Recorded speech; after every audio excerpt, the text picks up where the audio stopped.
Dear America, one day I was 7 years old in my grandparents' lawn. I find a butterfly limping between flowers, battered and bruised.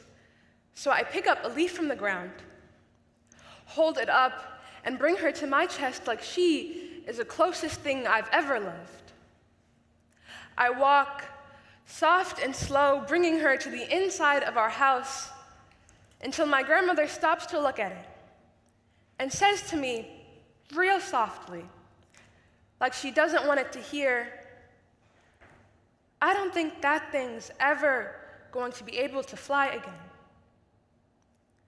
Dear America, my grandparents first met you in the summer of 1987, traded warm days in Jamaica for scorching ones in South Florida. They left everything for you. Clear beaches, a favorite stuffed animal, friends down the street, and food on every corner. They were so sick of getting held up at gunpoint on the way to work or getting threatened based on who they voted for. So they brought their wide-eyed children and bags of clothing and moved with aunts and uncles on sofas and mattresses, worked day and night to provide for their daughters and son. My grandpa spent years in the hood of cars, brown oil staining his white t-shirts, working hours on end. It was never easy work, but they fought. Dear America, do you feel the red, white, and blue flames flying from your flag? They are latching themselves onto the street like fleas on bare skin. They are burying into concrete like moles, taking up everything in their wake. Dear America, do you see your people? They are either lost on the streets, hunger racking their body and hollowing out their bones, or lost in their ego. Billionaire salaries burning holes in their pockets until the devastation is too much, and they drown in their riches and fame. Brains so waterlogged they've forgotten how to think straight. And they've got to blame someone for this delusion, but it's never themselves. Always the black sheep. Some of your people are so obsessed with color, they think theirs is the only acceptable one. Dear America, I was 11 in elementary school when a white boy in a polo hoodie told me my only superpower was to glow in the dark. His friends surrounded us, laughing and giving him high fives as he stood up real nice and tall, like he was accepting an Emmy. I look over to my teacher and find nothing on her face other than the smile lines of compliance. That was when I realized that not everyone was looking out for me. Dear America, why is it that your children are in the heartbeat of hate before understanding that they have one too? You give them nursery rhymes filled with ignorance, wrap privilege and power in loaves of bread and feed it to them like dogs. Tell them that it is theirs to take. You tell them that a man's worth is in how loudly he projects his voice, and a woman's is in how quickly she can quiet hers. You throw them in the fire, give Hansel a microphone, bind Gretel's hands with rope, watch them feed on the hate speech they were bred to consume.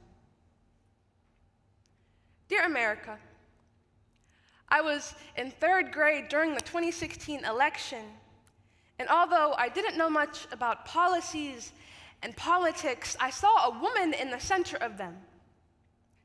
She stood with both heels on the ground, and when she talked, people listened. And when they didn't, she still made sure hers was the loudest voice in the room, and she was so much bigger than I ever thought I could be. My classmates didn't know much either, only regurgitated dinner conversations at our lunch tables, passed the salt with talk of, "A girl can't run," cut their steak with a knife and the sharp blade of, she's just a lying narcissist. So stuffed with rotten narratives that they'd vomit up the remains on anyone within earshot. Dear America, dear America, dear America, I was 16 when I stood in line with my mom to vote at the 2024 election. Saw the hundreds of people lined outside my library and so desperately wanted to feel safe. I prayed that another teenager won't bring out his machete to this polling station. Prayed that this won't turn into another newsworthy story because there is nowhere to fly in this library. My wings duct tape closed and I'm forced to not move. To look straight ahead, I'm told, do not engage with the people with loud voices probing you to tell them what side you're on. All I wanted to feel was that at the end of the day, this fight was going to be worth something.